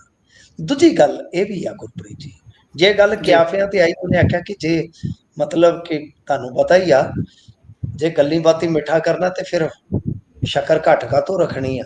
ਮੈਂ ਗੱਲ ਹੋਰ ਜੀ ਅੱਗੇ ਲੈ ਜਾਣਾ ਕਿ ਕਿਆਫਾ ਹੀ ਆ, ਤੇ ਕਿਆਫਾ ਤੇ ਫਿਰ ਇਹ ਵੀ ਹੋ ਸਕਦਾ ਹੈ ਕਿ ਕੱਲ ਨੂੰ ਗੁਰਪ੍ਰੀਤ ਜੀ ਜਿਸ ਤਰ੍ਹਾਂ ਦਾ ਮਾਹੌਲ ਬਣਦਾ ਪਿਆ ਹੈ ਕਿ ਬਹੁਤ ਵੱਡੀ ਕੋਈ ਆਰਥਿਕ ਘਟਨਾ ਵਾਪਰ ਜਾਵੇ, ਕਿਉਂਕਿ ਪੈਸਾ ਜੋ ਦਿੱਤਾ ਜਾ ਰਿਹਾ ਭਾਜਪਾ ਵੱਲੋਂ ਸਿਰਫ ਤੇ ਸਿਰਫ ਉਜਾੜੇ ਦਾ ਇੱਕ ਕਹਿ ਲਓ ਕਿ ਅੰਸ਼ਿਕ ਰੂਪ ਦੇ ਵਿੱਚ ਭਰਪਾਈ ਦਾ ਹਰਜ਼ਾਨਾ ਹੈ ਜਾਂ ਜੀ ਭਰਪਾਈ ਦਾ ਅਮਾਉਂਟ ਆ। ਦੂਜੇ ਪਾਸੇ ਜੋ ਇਹਨਾਂ ਨੇ 20,000 ਕਿੱਲੇ ਦਾ ਕਿਹਾ, ਉਹਦੇ ਚ ਇਹਨਾਂ ਨੂੰ ਫਿਰ ਕੋਈ ਮੈਨੂੰ ਲੱਗਦਾ ਕਿ 1,000 ਕਰੋੜ ਰੁਪਈਏ ਦਾ ਹੋਰ ਐਕਸਟਰਾ ਬੰਦੋਬਸਤ ਕਰਨਾ ਪੈਣਾ। ਵਾਜੇ ਤੇ ਪਹਿਲਾਂ ਵੱਜੇ ਪਏ, ਦੀਵਾਲੀ ਦੇ ਲਾਗੇ ਇਹਨਾਂ ਨੂੰ ਪੈਸੇ ਫੇਰ ਚਾਹੀਦੇ ਹੋਣਗੇ ਮੁਲਾਜ਼ਮਾਂ ਨੂੰ ਦੇਣ ਵਾਸਤੇ। ਜੀ ਕੀ ਕੋਈ ਆਰਥਿਕ ਸੰਕਟ ਦੀ ਘੜੀ ਨੂੰ ਵੇਖਦਿਆਂ ਤੇ ਜਾਂ ਫਿਰ ਕੁਝ ਪ੍ਰੋਟੈਸਟ ਵਗੈਰਾ ਐਸੇ ਕੀਤੇ ਜਾ ਸਕਦੇ ਜਾਂ ਕਰਵਾਏ ਜਾ ਸਕਦੇ ਆ ਕਿ ਖੀਰ ਗੇਂਦ ਜਿਹੜੀ ਆ ਉਹ ਕੇਂਦਰ ਦੇ ਪਾਲੇ 'ਚ ਚਲੀ ਜਾਵੇ ਤੇ ਰਾਸ਼ਟਰਪਤੀ ਜਾਂ ਗਵਰਨਰ ਰੂਲ ਦੀ ਗੱਲ ਹੋ ਜਾਵੇ। ਸਰ ਇਹ ਕਿਆਫਾ ਹੀ ਹੈ। ਮੈਂ ਜਿਵੇਂ ਤੁਹਾਨੂੰ ਕਿਹਾ ਕਿ ਜੇ ਗੱਲੀ ਪੱਤੀ ਮਿੱਠਾ ਕਰਨਾ ਤੇ ਫਿਰ ਖੰਡ ਘੱਟ ਥੋੜੀ ਰੱਖਾਂਗੇ ਅਸੀਂ ਜੀ ਗੱਲ ਜੀ ਮਤਲਬ ਕਿ ਪੂਰੀ ਕਾੜੇ ਦੀ ਬਣਾ ਦੇਵਾਂਗੇ ਸਭ। ਜੀ ਜੋ ਇਹ ਕਿਆਫੇਬਾਜ਼ੀ ਹੈ ਫਿਲਹਾਲ ਇਹ ਇੱਥੋਂ ਤੱਕ ਹੀ ਸੀਮਤ ਆ। ਅੱਗੋਂ ਆਪਾਂ ਵੱਖ-ਵੱਖ ਤਰੀਕੇ ਨਾਲ ਇਹਨਾਂ ਚੀਜ਼ਾਂ ਨੂੰ ਦੇਖ ਸਕਦੇ ਹਾਂ, ਪਰ ਇਹ ਗੱਲ ਸਾਫ਼ ਹੈ ਕਿ ਭਗਵੰਤ ਮਾਨ ਹੋਰਾਂ ਦੀ ਬਿਮਾਰੀ ਕੋਈ ਛੋਟੀ ਨਹੀਂ ਹੈ। ਬਿਮਾਰੀ ਜਿਹੜੀ ਹੈ ਉਹ ਕਾਫੀ ਗੰਭੀਰ ਹੈ ਤੇ ਉਹ ਬਿਮਾਰੀ ਇਹਨਾਂ ਨੂੰ ਵਾਰ-ਵਾਰ ਪਰੇਸ਼ਾਨ ਜ਼ਰੂਰ ਕਰਦੀ ਹੈ, ਪਰ ਉਸ ਪਰੇਸ਼ਾਨੀ ਨਾਲੋਂ ਰਾਜਨੀਤਿਕ ਪਰੇਸ਼ਾਨੀ ਵੀ ਘੱਟ ਨਹੀਂ ਹੈਗੀ। ਜੀ ਸੋ ਅੱਗੇ ਜੇਕਰ ਆਪਾਂ ਗੱਲ ਕਰੀਏ ਤਾਂ ਉਧਰ ਜਲ ਸਰੋਤ ਵਿਭਾਗ ਨੇ ਕਹਿੰਦੇ ਭਾਰਤੀ ਮੌਸਮ ਵਿਭਾਗ ਦੇ ਉੱਤੇ ਸੁੱਟ ਦਿੱਤੀ ਹੈ। ਹੁਣ ਇਹ ਗਲਤੀ ਹੈਗੀ ਕਿਹਦੀ ਹੈ ਇਹ ਤਾਂ ਤੁਸੀਂ ਦੱਸੋਗੇ, ਪਰ ਇੱਕ ਦੂਜੇ ਤੇ ਸਿੱਟਣ ਵਾਲੀ ਗੇਮ ਪੂਰੀ ਵਧੀਆ ਖੇਡ ਰਹੇ ਨੇ। ਨਹੀਂ ਮੈਂ ਨਹੀਂ ਬਦਲਿਆ, ਮੌਸਮ ਬਦਲ ਗਿਆ ਹੈ। ਵਤਨਾਂ ਨੂੰ ਪਰਤਾਉਣ ਦਾ ਮੈਨੂੰ ਵੀ ਬਥੇਰਾ ਚਾਅ ਹੈ। ਗੱਲ ਆ ਕਿ ਇੱਥੇ ਮੌਸਮ ਨਹੀਂ ਬਈ, ਇੱਥੇ ਤੇ ਛੱਡੋ ਵੀ ਮੌਸਮ ਵਿਭਾਗ ਪ੍ਰਤੀ ਨਜ਼ਰੀਆ ਹੀ ਬਦਲ ਗਿਆ। ਇਹ ਨੇ ਮਿਸਟਰ ਕੇ ਕ੍ਰਿਸ਼ਨ ਕੁਮਾਰ। ਤਾਂ ਗੱਲ ਇਹ ਆ ਕਿ ਇਹਨਾਂ ਨੇ ਹੁਣ ਸਵਾਲ ਚੁੱਕਿਆ ਹੈ IMD ਤੇ ਕਿ ਭਾਈ ਅਸਲ 'ਚ ਕੀ ਆ ਕਿ ਮੌਸਮ ਵਿਭਾਗ ਦਾ ਹਫ਼ਤਾਵਾਰੀ ਅਨੁਮਾਨ ਜਿਹੜਾ ਉਹ ਠੀਕ ਨਹੀਂ ਰਿਹਾ ਤੇ ਇਹ ਅਣਕਿਆਸੇ ਮੀਂਹ ਬਾਰੇ ਮੌਸਮ ਵਿਭਾਗ ਦੀ ਕੋਈ ਭਵਿੱਖਬਾਣੀ ਜਿਹੜੀ ਸੀ ਉਹ ਖਾਸ ਤੌਰ ਤੇ ਤੋੜ ਨਹੀਂ ਚੜੀ ਹਿਮਾਚਲ ਦੇ ਚੰਬਾ ਤੇ ਕਾਂਗੜਾ ਖੇਤਰ ਬਾਰੇ ਤੇ ਬਿਲਕੁਲ ਨਹੀਂ। ਇਹਨਾਂ ਨੇ ਜੋ ਪੱਤਰ ਲਿਖਿਆ ਉਹਦੇ ਮੁਤਾਬਕ 24 ਤੋਂ 26 ਅਗਸਤ ਦਰਮਿਆਨ ਅਣਕਿਆਸਿਆ ਮੀਂਹ ਪਿਆ, ਜਿਸ ਦਾ ਰਣਜੀਤ ਸਾਗਰ ਡੈਮ ਦੀ ਰੈਗੂਲੇਸ਼ਨ ਅਤੇ ਪਾਣੀ ਛੱਡਣ ਤੇ ਮਾੜਾ ਅਸਰ ਪਿਆ। ਇਸ ਕਰਕੇ ਇਹਨਾਂ ਨੇ ਅੱਗੇ ਜੋ ਗੱਲ ਲਿਖੀ ਹੈ ਉਹ ਵੀ ਮਹੱਤਵਪੂਰਨ ਬਣ ਜਾਂਦੀ ਹੈ ਕਿ ਭਾਈ ਮੌਸਮ ਵਿਭਾਗ ਨੇ 9 ਮਿਲੀਮੀਟਰ ਦੀ ਭਵਿੱਖਬਾਣੀ ਕੀਤੀ ਸੀਗੀ ਤੇ ਮੀਂਹ ਜਿਹੜਾ ਹੈ ਉਹ ਪਿਆ 163 ਮਿਲੀਮੀਟਰ। ਕੁਛ ਮਤਲਬ ਕਿ ਇਹਨਾਂ ਨੇ ਡੇਟਾ ਦਿੱਤੀਆਂ ਕਿ 17 ਅਗਸਤ ਨੂੰ 185 mm ਮੀਂਹ ਪਿਆ ਤੇ ਭਵਿੱਖਬਾਣੀ ਸੀ 9 mm ਦੀ। 19 ਅਗਸਤ ਨੂੰ 15 mm ਮੀਂਹ ਪਿਆ ਤੇ ਭਵਿੱਖਬਾਣੀ ਸੀਗੀ ਉਹ 9 mm ਦੀ ਆ। ਇਦਾਂ ਕਰਦਿਆਂ ਕਰਾਉਂਦਿਆਂ ਇਹਨਾਂ ਨੇ ਇਹਨਾਂ ਨੂੰ ਝੂਠਿਆਂ ਕੀਤਾ ਇਹਨਾਂ ਦੇ ਅੰਕੜਿਆਂ ਦੇ ਆਧਾਰ ਤੇ। ਦੇਖੋ ਗੱਲ ਇਹ ਆ ਕਿ ਹੋ ਸਕਦਾ ਮੈਂ ਇਸ ਗੱਲ ਦੇ ਨਾਲ ਕੋਈ ਕਹਿ ਲਓ ਵਖਰੇਵਾਂ ਨਹੀਂ ਰੱਖਦਾ। IMD ਦਾ ਹੋ ਸਕਦਾ ਕੋਈ ਅਨੁਮਾਨ ਸਪੈਲ ਦੇ ਦੌਰਾਨ ਆਇਆ ਹੋਵੇ ਤੇ ਉਹ ਉਹਨਾਂ ਨੇ ਵਧਾ ਕੇ ਕੀਤਾ ਹੋਵੇ ਤੇ ਜੋ ਸਪੈਲ ਤੋਂ ਪਹਿਲਾਂ ਆਇਆ ਉਹ ਘਟਾ ਕੇ ਕੀਤਾ ਹੋਵੇ।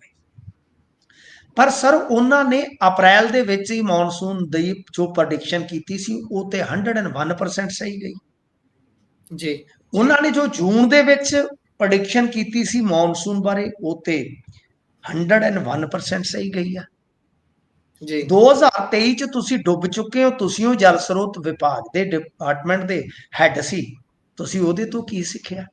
ਡੈਮਾਂ ਦਾ ਪਾਣੀ ਜਿਹੜਾ ਤੁਸੀਂ ਡਿਲੇ ਕਰਕੇ ਛੱਡਣਾ ਸੀ ਉਹ ਤੁਸੀਂ ਪਹਿਲਾਂ ਹੀ ਨੱਕੋ ਨੱਕ ਭਰ ਲਿਆ। ਕੀ ਇਹ ਤੁਹਾਡੀ ਮਿਸਮੈਨੇਜਮੈਂਟ ਨਹੀਂ ਹੈ? ਤੁਹਾਡੇ ਡਰੇਨਜ ਦੇ ਜਿਹੜੇ 206 ਕਰੋੜ ਰੁਪਏ ਸਫਾਈ ਦੇ ਸਨ ਉਹ ਕਿੱਧਰ ਗਏ ਕੇ ਜੀ ਦੱਸੋਗੇ ਤੁਸੀਂ? ਕਿਉਂਕਿ ਤੁਹਾਡੀ ਆਪਣੀ ਵਿਜੀਲੈਂਸ ਆ ਤੇ ਉਹ ਪੈਸਾ ਉਦੋਂ ਜਾਰੀ ਕਰਨ ਵਾਸਤੇ NOC ਦਿੰਦੀ ਆ ਜਦੋਂ ਸਾਰਾ ਕੰਮ ਉਹ ਚੈੱਕ ਕਰ ਲੈਂਦੀ ਆ ਜੀ ਫਿਰ ਕੰਮ ਜੇ ਹੋਇਆ ਤੇ ਮਾਨ ਦੇ ਬ੍ਰਦਰ ਕਿਉਂ ਸਵਾਲ ਚੁੱਕ ਰਹੇ ਆ, ਤੇ ਜੇ ਨਹੀਂ ਹੋਇਆ ਤੇ ਫਿਰ ਪੇਮੈਂਟ ਕਿਵੇਂ ਹੋ ਗਈ? ਠੀਕ ਹੈ ਨਾ ਜੀ। ਡੀਸਿਲਟਿੰਗ ਤੁਸੀਂ ਕਹਿੰਦੇ ਸੀ, ਮਾਨ ਸਾਹਿਬ ਖੁਦ ਕਹਿੰਦੇ ਆ ਕਿ ਡੀਸਿਲਟਿੰਗ ਨਾ ਹੋਣ ਕਰਕੇ ਜੇ ਆ ਵਾਪਰਿਆ ਜੀ, ਅਸੀਂ ਜੀ ਦਰਿਆਵਾਂ ਚੋਂ ਮਿੱਟੀ ਨਹੀਂ ਚੁੱਕ ਸਕਦੇ। ਤੇ ਕੱਲ ਜਿਹੜੀ ਤੁਸੀਂ ਪਰਸੋਂ ਪਾਲਿਸੀ ਲਿਆਂਦੀ ਉਹਦੇ ਚ ਤੁਸੀਂ ਕਿਹਾ ਕਿ ਡੀਸਿਲਟਿੰਗ ਜੀ ਹੈ ਤੁਹਾਡਾ ਕੋਈ ਸਟੈਂਡ, ਕੋਈ ਸਟਾਂਸ ਹੈ? ਤੁਸੀਂ ਭੋਲੇ ਭਾਲੇ ਲੋਕਾਂ ਨੂੰ ਬਣਾਇਆ ਝੁੱਡੂ, ਕਿਉਂਕਿ ਜਲ ਸਰੋਤ ਵਿਭਾਗ ਦੀ ਕੋਈ ਤਕਨੀਕੀ ਪੱਖ ਤੋਂ ਜਾਣਕਾਰੀ ਹਾਸਲ ਹੀ ਨਹੀਂ ਕਰਦਾ ਕਿ ਕੀ ਕਰਦੇ ਆ। ਜੀ ਸਰ ਇਹਨਾਂ ਦੇ 6 ਵਿੰਗ ਆ, ਜੀ ਉਹਦੇ ਵਿੱਚ ਮਾਈਨਿੰਗ ਦਾ ਕੋਈ ਡਿਪਾਰਟਮੈਂਟ ਹੀ ਹੈ ਨਹੀਂਗਾ। ਜਿਹੜਾ ਸਭ ਤੋਂ ਮਹੱਤਵਪੂਰਨ ਡਿਪਾਰਟਮੈਂਟ ਹੈ ਮਾਈਨਿੰਗ ਐਂਡ ਜੋ ਹੈਗੀ ਹੈ ਨਾ ਉਹ ਜਿਓਲੋਜੀ, ਜੀ ਉਹ ਅੱਡ ਕੋਈ ਡਿਪਾਰਟਮੈਂਟ ਨਹੀਂ ਹੈ, ਜੀ ਉਹ ਐਗਜ਼ਿਸਟ ਹੀ ਨਹੀਂ ਕਰਦਾ ਮਹਿਕਮਾ ਜਿਹੜਾ ਸਭ ਤੋਂ ਮਹੱਤਵਪੂਰਨ ਹੁੰਦਾ ਇਸ ਮਾਮਲੇ 'ਚ। ਸਰ ਕੀ ਇਹਨਾਂ ਗੱਲਾਂ ਦਾ ਕਦੇ ਕੇਕੇ ਜੀ ਆ ਕੇ ਜਵਾਬ ਦੇ ਦੇਣਗੇ ਕਿ 23 ਦੇ ਵਿੱਚ, ਅਕਤੂਬਰ 23 ਦੇ ਵਿੱਚ ਤੁਸੀਂ ਪੱਤਰ ਲਿਖਿਆ ਸੀ ਮਾਨ ਸਰਕਾਰ ਨੂੰ ਕਿ ਇਹਨਾਂ ਵਾਸਤੇ ਅੱਡ ਡਿਪਾਰਟਮੈਂਟ ਬਣਾਇਆ ਜਾਣਾ ਚਾਹੀਦਾ? ਕਦੇ ਭੋਲੇ ਭਲੇ ਪੰਜਾਬੀਆਂ ਨੂੰ ਦੱਸੋਗੇ ਆ ਕੇ ਕਿ ਤੁਹਾਡੇ ਪੱਤਰ ਦਾ ਕੀ ਬਣਿਆ? ਤੇਰੇ ਪੱਤਰ ਪੜ ਰੋਏ ਨਹੀਂ, ਤੈਨੂੰ ਚੇਤੇ ਕਰ ਰੋਏ। ਅਸੀਂ ਤੇ ਤੁਹਾਨੂੰ ਬਹੁਤ ਲੰਮੇ ਸਮੇਂ ਤੋਂ ਚੇਤੇ ਕਰਦੇ ਹਾਂ ਜੀ। ਤਾਂ ਗੱਲ ਇਹ ਆ ਕਿ ਮੈਂ ਕਦੇ ਇਹਨਾਂ ਦੀ ਇਮਾਨਦਾਰੀ ਤੇ ਕਿੰਤੂ ਨਹੀਂ ਕੀਤਾ, ਹੋਣਗੇ ਇਮਾਨਦਾਰ, ਪਰ ਇਮਾਨਦਾਰ ਹੋਣਾ ਔਰ ਅੱਛਾ ਪ੍ਰਸ਼ਾਸਕ ਹੋਣਾ ਦੋ ਵੱਖ-ਵੱਖ ਮਾਮਲੇ ਨੇ। ਮਿਸਮੈਨੇਜਮੈਂਟ ਕਿਸੇ ਤੋਂ ਵੀ ਹੋ ਸਕਦੀ ਆ। ਤਾਂ ਬਹਰਹਾਲ ਇਹਨਾਂ ਨੇ ਸਾਰਾ ਕੁਝ, ਮੈਂ ਨਹੀਂ ਕਹਿੰਦਾ ਕਿ ਉਹ ਸਾਰਾ ਕੁਝ ਸਹੀ ਕਰਦੇ ਨੇ, ਸਾਰਾ ਕੁਝ ਉਹ ਜੈਨੂਅਲੀ ਜੇ ਆਪਾਂ ਕਹੀਏ ਕਿ ਉਹਨਾਂ ਦਾ ਸਭ ਕੁਝ ਠੀਕ ਆ, ਪਰ ਤੁਸੀਂ ਆਪਣੀ ਜ਼ਿੰਮੇਵਾਰੀ, ਮਾਧੋਪੁਰ ਹੈਡ ਕਿਉਂ ਟੁੱਟਿਆ ਉਹਦੀ ਜ਼ਿੰਮੇਵਾਰੀ ਉਟੋਗੇ ਕਿ ਕਿਵੇਂ ਇੱਕ ਭਾਰਤੀ ਜਨਤਾ ਪਾਰਟੀ ਦੇ ਕਸ਼ਮੀਰ, ਜੰਮੂ ਕਸ਼ਮੀਰ ਤੋਂ MP ਨੇ ਇਨਫਲੂਐਂਸ ਕਰਕੇ ਪੰਜਾਬ ਦੇ ਇੱਕ ਮੰਤਰੀ ਨੂੰ ਆਪਣਾ ਜਿਹੜਾ ਇੰਡਸਟਰੀਅਲ ਏਰੀਆ ਸੀ ਭਾਗ ਥਲੀ, ਮੈਂ ਗੂਗਲ ਕਰ ਲਿਓ ਤੁਸੀਂ ਮੈਂ ਜਿਹੜੀਆਂ ਚੀਜ਼ਾਂ ਬੋਲਦਾ, ਤੇ ਨਾਲੇ ਮੈਪ ਤੋਂ ਕੱਢ ਲਿਓ ਕਿ ਉਹਨੂੰ ਬਚਾਉਣ ਵਾਸਤੇ ਜਿੱਥੇ 25 ਫੈਕਟਰੀਆਂ ਸੀਗੀਆਂ, 20-25 ਦੇ ਕਰੀਬ, ਉਹਨਾਂ ਨੂੰ ਬਚਾਉਣ ਵਾਸਤੇ ਤੁਸੀਂ ਪੰਜਾਬ ਦਾ ਉਹ ਇਲਾਕਾ ਸਭ ਤੋਂ ਜ਼ਿਆਦਾ ਬਰਬਾਦ ਕੀਤਾ, ਗੁਰਦਾਸਪੁਰ ਤੇ ਪਠਾਨਕੋਟ ਵਾਲਾ। ਜੀ ਕਿਤੇ ਸਾਡੇ ਵਰਗਿਆਂ ਦੇ ਕੋਲ ਵੀ ਆਓ ਕੇਕੇ ਸਾਹਿਬ, ਅਸੀਂ ਵੀ ਜਰਾ ਤੁਹਾਡੇ ਨਾਲ ਗੱਲ ਕਰ ਲਈਏ। ਤਾਂ ਮਤਲਬ ਕਿ ਤੁਸੀਂ ਜਦੋਂ ਲੋਕ ਤੁਹਾਨੂੰ ਸਵਾਲ ਕਰਦੇ ਆ ਜਾਂਚ ਕਰਵਾਵਾਂਗੇ, ਜਾਂਚ ਕਰਵਾਵਾਂਗੇ, ਕਾਹਦੀ ਜਾਂਚ ਹੁੰਦੀ ਆ? ਤੁਸੀਂ ਆਪਣੀ ਕੋਈ ਉਕਾਈ, ਆਪਣੀ ਕੋਈ ਊਣਤਾਈ, ਕੋਈ ਜ਼ਿੰਮੇਵਾਰੀ ਮੰਨਣ ਵਾਸਤੇ ਤਿਆਰ ਹੀ ਨਹੀਂ। ਅਸੀਂ ਕਿਵੇਂ ਮੰਨ ਲਈਏ ਕਿ ਸਾਰਾ ਕੁਝ ਉਹਨਾਂ ਨੇ ਗਲਤ ਕੀਤਾ? ਜੀ ਜੀ। ਸੋ ਜੇਕਰ ਆਪਾਂ ਇਸ ਤੋਂ ਅੱਗੇ ਚੱਲੀਏ ਤਾਂ ਇਸ ਗੱਲ ਤੋਂ ਜਾਣੂ ਕਰਾਇਓ ਮੈਨੂੰ ਕਿ ਇਹ ਵੀ ਕੋਈ ਡੈਜ਼ਿਗਨੇਸ਼ਨ ਹੁੰਦੀ ਹੈ, ਕੋਈ ਅਹੁਦਾ ਹੈਗਾ ਵੀ ਵਿਧਾਇਕ ਆ ਜਾਂ ਵਿਧਾਇਕ ਦਾ ਘਰ ਵਾਲਾ ਜਾਂ ਘਰ ਵਾਲੀਆਂ, ਮੈਂ ਇਸ ਕਰਕੇ ਮੈਨੂੰ ਵੱਧ ਅਧਿਕਾਰ ਨੇ? ਪਾਇਓ ਜ਼ਰਾ ਚਾਨਣਾ, ਇੱਧਰ ਬਦਨਾਮੀ ਖੱਟ ਲਈ ਇੱਕ ਬੰਦੇ ਨੇ। ਆਹ ਬਦਨਾਮ ਹੋਏ ਤਾਂ ਕਿਆ ਹੁਆ, ਨਾਮ ਤਾਂ ਹੋਗਾ ਲੱਲਾ ਭਾਈ। ਇਹਨਾਂ ਦਾ ਇਹੀ ਚੱਕਰ ਆ ਭਾਈ ਜੀ। ਗੱਲ ਇਹ ਆ ਕਿ ਮੈਂ ਇਹਨਾਂ ਨੂੰ ਅੱਗੇ ਵੀ ਸਲਾਹ ਦਿੱਤੀ ਸੀ ਕਿ ਭੋਲਿਓ ਤੁਸੀਂ ਇੱਕ ਕੰਮ ਕਰੋ, ਘਰ ਵਾਲੀਆਂ ਜਾਂ ਘਰ ਵਾਲੇ ਆ, ਇਹਨਾਂ ਨੂੰ ਕਿਸੇ ਟ੍ਰੇਨਿੰਗ ਸੈਂਟਰ ਚ ਲਿਜਾਣਾ ਸੀ ਤੁਸੀਂ ਪਹਿਲਾਂ ਕਿ ਭਾਈ ਤੁਸੀਂ ਹੁਣ ਜ਼ਿੰਮੇਵਾਰ ਹੋ। ਤੁਸੀਂ ਇਹਨਾਂ ਦੇ ਵਿੱਚੋਂ ਕੋਈ ਵਿਧਾਇਕਾਂ ਦਾ ਘਰ ਵਾਲਾ ਬਈ ਸਬਜ਼ੀ ਮੰਡੀ ਦੇ ਵਿੱਚ ਸਬਜ਼ੀ ਆਈ, ਉਹਦਾ ਰਿਬਨ ਕੱਟਦਾ ਪਿਆ ਸੀ। ਕਮਾਲ ਦੀ ਗੱਲ, ਜਿਵੇਂ ਪਿੱਛੇ ਜੇ ਇੱਕ ਯੂਰੀਆ ਦੇ ਰੈਕ ਦਾ ਹੀ ਰਿਬਨ ਕੱਟੀ ਜਾਂਦਾ ਸੀ ਵਿਧਾਇਕ। ਜੀ ਜੀ।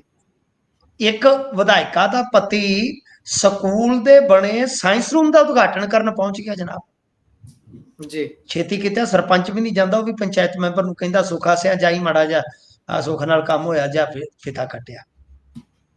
ਇਹਨਾਂ ਨੇ ਤੇ ਰਾਜਨੀਤੀ ਦੀ ਸਰ ਤਸਵੀਰ ਤੇ ਤਕਦੀਰ ਹੀ ਬਦਲ ਦਿੱਤੀ ਹੈ ਜੀ। ਹੁਣ ਇਹ ਵੇਖ ਲਓ ਭਾਈ ਸਾਹਿਬ, ਗੱਡੀ ਦੌੜਾਈ ਜਾ ਰਿਹਾ ਰੌਂਗ ਸਾਈਡ, ਪੁਲਿਸ ਵਾਲੇ ਰੋਕਦੇ ਨੇ, ਤਲਕਲਾਮੀ ਹੁੰਦੀ ਆ, ਕਹਿੰਦਾ ਮੈਂ ਜੀਵਨ ਜੋਤ ਕੌਰ ਦਾ ਹਸਬੈਂਡ ਆ। ਲੈ ਬੰਦਾ ਪੁੱਛੇ ਤੈਨੂੰ ਬੰਦੇ ਮਿੱਧਣ ਦਾ ਪਾਸ ਲੱਗਾ ਤੇਰੇ ਗੱਡੀ ਤੇ, ਰੌਂਗ ਸਾਈਡ ਜਾ ਤੇ ਬੰਦੇ ਮਿੱਧੀ ਆ? ਕਮਾਲ ਹੋ ਗਈ, ਹਸਬੈਂਡ ਆ ਤੂੰ ਤੇ ਕੀ ਠੇਕਾ ਲੈ ਲਿਆ ਕਿ ਸਾਰੇ ਪੁੱਠੇ ਕੰਮ ਤੂੰ ਕਰਨੇ ਆ? ਤੋ ਬੀਬਾ ਬੰਦਾ ਹੀ, ਚਲੋ ਗਲਤੀ ਹੋ ਵੀ ਜਾਂਦੀ ਆ, ਕਿਤੇ ਗੁਰਪ੍ਰੀਤ ਜੀ ਤੁਸੀਂ ਵੀ ਰੂਲ ਬ੍ਰੇਕਰ ਹੋਵੋਗੇ, ਕਿਤੇ ਮੈਂ ਵੀ ਹੋਵਾਂਗਾ, ਪਰ ਗਲਤੀ ਕਰਕੇ ਜਾਂ ਗਲਤੀ ਹੋ ਜਾਣੀ, ਉਸ ਤੋਂ ਬਾਅਦ ਉਸ ਗਲਤੀ ਨੂੰ ਤਸਲੀਮ ਤੇ ਕਰੋ, ਮੰਨੋ ਤੇ ਸਹੀ ਕਿ ਹੋ ਗਈ ਆ। ਤੇ ਉਸ ਤੋਂ ਬਾਅਦ ਬਾਈ ਜੋ ਫਾਈਨ ਹੈ ਜਾਂ ਜੋ ਵੀ ਉਹ ਆਪਾਂ ਨੂੰ ਰਾਹਤ ਦਿੰਦੇ ਆ, ਉਹ ਹਾਸਲ ਕਰਕੇ ਆਪਾਂ ਕਹੀਏ ਕਿ ਮੈਂ ਫਲਾਣਾ ਯਾਰ ਧੰਨਵਾਦ ਕਰਦਾ ਤੁਹਾਡਾ। ਜੀ ਤੋ ਇਹਨਾਂ ਨੇ ਰਹਿੰਦੀ ਖੂੰਹਦੀ ਕਸਰ ਜਿਹੜੀ ਆ ਉਹ ਕਢਾ ਲਈ। ਅੱਜ ਅੱਧਾ ਦਿਨ ਤੇ ਚਰਚਾ ਇਸ ਹਸਬੈਂਡ ਦੀ ਹੁੰਦੀ ਰਹੀ, ਤੇ ਜੀ ਦੂਜੀ ਅੱਧਾ ਦਿਨ ਚਰਚਾ ਲਾਲਪੁਰ ਦੀ ਹੁੰਦੀ ਰਹੀ। ਅੱਜ ਦੇ ਦਿਨ ਦੀ ਝੰਡੀ ਇਹਨਾਂ ਦੇ ਨਾਮ ਹੀ ਰਹੀ ਆ। ਤੋ ਇਸ ਕਰਕੇ ਝੰਡੀ ਜੀ ਪੁੱਟ ਕੇ ਲੈ ਗਏ ਨੇ। ਤੋ ਇਸ ਕਰਕੇ ਹੁਣ ਆਪਾਂ ਤੇ ਕੁਝ ਜ਼ਿਆਦਾ ਨਹੀਂ ਕਹਿ ਸਕਦੇ, ਕਿਉਂਕਿ ਇਹਨਾਂ ਨੂੰ ਮੈਂ ਸ਼ੁਰੂ 'ਚ ਸਲਾਹ ਦਿੱਤੀ ਸੀ ਕਿ ਇਹਨਾਂ ਨੂੰ ਟ੍ਰੇਨਿੰਗ ਦੇਵੋ, ਇਹਨਾਂ ਨੂੰ ਕੋਈ ਰਸਾ ਰੁਸਾ ਪਾ ਕੇ ਰੱਖੋ। ਇਹ ਤੇ ਬਹੁਤ ਢੁੱਡ ਮਾਰਦੇ ਨੇ। ਤੁਹਾਨੂੰ ਨਹੀਂ ਪਤਾ, ਇੱਕ ਵਾਰੀ ਹਸਪਤਾਲ 'ਚ ਵੜ ਗਿਆ ਸੀ ਇੱਕ ਇਹਨਾਂ ਦਾ ਬੰਦਾ, ਵਿਧਾਇਕ। ਜੀ ਜੀ ਉਹ ਡਾਕਟਰ ਅੱਗੇ ਕਿਤੇ ਪੈਗ ਪੁਗ ਲਾ ਕੇ ਬੈਠਾ ਸੀ। ਤੁਹਾਨੂੰ ਪਤਾ ਡਾਕਟਰ ਵੀ ਕਈ ਹੁੰਦੇ ਨੇ ਇਦਾਂ ਦੇ ਸ਼ੌਕੀਨ ਹੁੰਦੇ ਨੇ। ਤੋ ਕਿਤੇ ਜੀ ਪੈਗ ਪੁਗ ਮਾਰ ਕੇ ਬੈਠਾ ਸੀ, ਮੂਡ ਉਹਦਾ ਕਰਾਰਾ ਸੀ। ਉਹਨੇ ਕਹਿਣਾ ਤਾਂ ਸੀਗਾ ਨਾ ਕਿ ਲਿਆਓ ਇਹਦਾ ਮਲਾਜਾ ਕਰਵਾਈਏ। ਉਹ ਕਹਿਣ ਡਿਆ ਸੀ ਆਜੋ ਇਹਨਾਂ ਦਾ ਪੋਸਟਮਾਰਟਮ ਕਰਵਾਈਏ। ਲਓ, ਹੱਦ ਹੋ ਗਈ ਆ। ਇਹ ਇਹੋ ਜਿਹੇ ਤੇ ਕੰਮ ਕਰਦੇ ਨੇ ਸਰ, ਕੀ ਆਖੀਏ ਇਹਨਾਂ ਨੂੰ। ਚਲੋ ਭਲਾਈ ਹੋਵੇ। ਪਰ ਇਹ ਵੀਡੀਓ ਦਾ ਟੋਟਾ ਜਿਹੜਾ ਵਾਇਰਲ ਹੋਇਆ, ਕਾਫੀ ਲਾਹਨਤਾਂ ਇਹ ਵੀ ਖੱਟ ਗਿਆ। ਮੈਂ ਤਾਂ ਹੀ ਤੁਹਾਨੂੰ ਦੱਸਿਆ ਕਿ ਅੱਜ ਦੀ ਝੰਡੀ ਵੀ ਇਹਨਾਂ ਦੇ ਨਾਮ ਰਹੀ ਆ। ਜੀ। ਸੋ ਜੇਕਰ ਇਸ ਤੋਂ ਅਗਲੀ ਗੱਲ ਕਰੀਏ ਤਾਂ ਉਧਰ ਸੰਦੀਪ ਸਿੰਘ ਸਨੀ ਨੇ ਜੇਲ੍ਹ ਦੇ ਵਿੱਚ ਬੰਦ ਅਧਿਕਾਰੀਆਂ ਦਰਮਿਆਨ ਕਹਿੰਦੇ ਝੜਪ ਹੋ ਗਈ ਹੈ। ਗੁਰਪ੍ਰੀਤ ਜੀ, ਇਸ ਖਬਰ ਦੀ ਅਧਿਕਾਰਤ ਤੌਰ ਤੇ ਕੋਈ ਪੁਸ਼ਟੀ ਨਹੀਂ ਹੈ। ਮੈਂ 2-3 ਥਾਵਾਂ ਤੋਂ ਪਤਾ ਕਰਨਾ ਚਾਹਿਆ। ਵਿਰਸਾ ਸਿੰਘ ਵਲਟੋਆ ਦੀ ਇੱਕ ਪੋਸਟ ਮੈਨੂੰ ਨਜ਼ਰ ਆਈ ਆ, 1-2 ਵੈਬਸਾਈਟਾਂ ਤੇ ਅੱਧ ਅਧੂਰੀ ਜੀ ਖਬਰ ਪਈ ਆ ਕਿ ਇਹਦੇ 'ਚ ਤੁਹਾਨੂੰ ਪਤਾ ਹੀ ਆ ਸੰਦੀਪ ਸਿੰਘ ਸੰਨੀ ਉਹ ਆ ਸ਼ਾਇਦ ਜਿਹਨੇ ਸੂਰੀ ਮਾਰਿਆ ਸੀ, ਜੇ ਮੈਂ ਗਲਤ ਨਹੀਂ। ਥੋੜਾ ਗੂਗਲ ਕਰ ਲੈਣਾ ਜੀ, ਮੈਨੂੰ ਜੀ ਉਹੀ ਕਨਫਰਮ ਕਰ ਦੇਣਾ। ਹਾਂ ਜੀ, ਅਸਲ 'ਚ ਕੀ ਆ ਕਿ ਪਟਿਆਲਾ ਜੇਲ੍ਹ ਦੇ ਵਿੱਚ ਸੰਦੀਪ ਸਿੰਘ ਸੰਨੀ ਬੰਦ ਆ। ਜੀ ਇਸੇ ਜੇਲ੍ਹ ਦੇ ਵਿੱਚ ਹੀ ਇੰਦਰਜੀਤ ਆ। ਇਸੇ ਜੇਲ੍ਹ ਦੇ ਵਿੱਚ ਕੁਝ ਹੋਰ ਪੁਲਿਸ ਅਧਿਕਾਰੀ ਰਹਿ ਚੁੱਕੇ ਬੰਦੇ ਆ ਜੀ ਤੇ ਉਹਦੇ ਚੋਂ ਦੱਸਦੇ ਆ ਕਿ ਇੱਕ ਦੀ ਹਾਲਤ ਵੀ ਖਰਾਬ ਆ। ਪੁਲਿਸ ਹਾਲੇ ਕੁਝ ਵੀ ਬੋਲਣ ਤੋਂ ਇਨਕਾਰੀ ਆ। ਪਰ ਇਹ ਦੱਸਿਆ ਜਾ ਰਿਹਾ ਹੈ, ਹੁਣ ਕੁਝ ਸੋਰਸਸ ਦੱਸਦੇ ਨੇ, ਕੁਝ ਖਬਰਾਂ ਮੈਂ ਰਲਾ ਮਿਲਾ ਕੇ ਦੱਸ ਦੇਣਾ ਕਿ 2 ਤੋਂ 3 ਬੰਦੇ ਫੱਟੜ ਹੋਏ ਨੇ। ਠੀਕ ਹੈ ਜੀ। ਤਾਂ ਇੱਕ ਦੀ ਹਾਲਤ ਵੀ ਕਹਿ ਲਓ ਕਿ ਥੋੜੀ ਗੰਭੀਰ ਹੀ ਆ, ਜ਼ਿਆਦਾ ਸੱਟਾਂ ਲੱਗੀਆਂ। ਇਹ ਵੀ ਸੁਣਨ ਦੇ ਵਿੱਚ ਆਇਆ ਕਿ ਇਹ ਝੜਪ ਹੋਈ ਆ, ਯਾਨੀ ਤਲਕਲਾਮੀ ਤੋਂ ਬਾਅਦ, ਤੇ ਸੰਨੀ ਨੇ ਇਹਨਾਂ ਤੇ ਅਟੈਕ ਕੀਤਾ। ਹੁਣ ਰਿਐਲਿਟੀ ਕੀ ਆ ਉਹਦਾ ਇੰਤਜ਼ਾਰ ਕਰਨਾ ਪਏਗਾ। ਪਰ ਇਹਨਾਂ ਪੁਲਿਸ ਸਾਬਕਾ ਪੁਲਿਸ ਅਧਿਕਾਰੀਆਂ ਚੋਂ ਦੱਸਦੇ ਆ ਕਿ ਇੱਕ ਦੇ ਸੱਟਾਂ ਜ਼ਿਆਦਾ ਨੇ।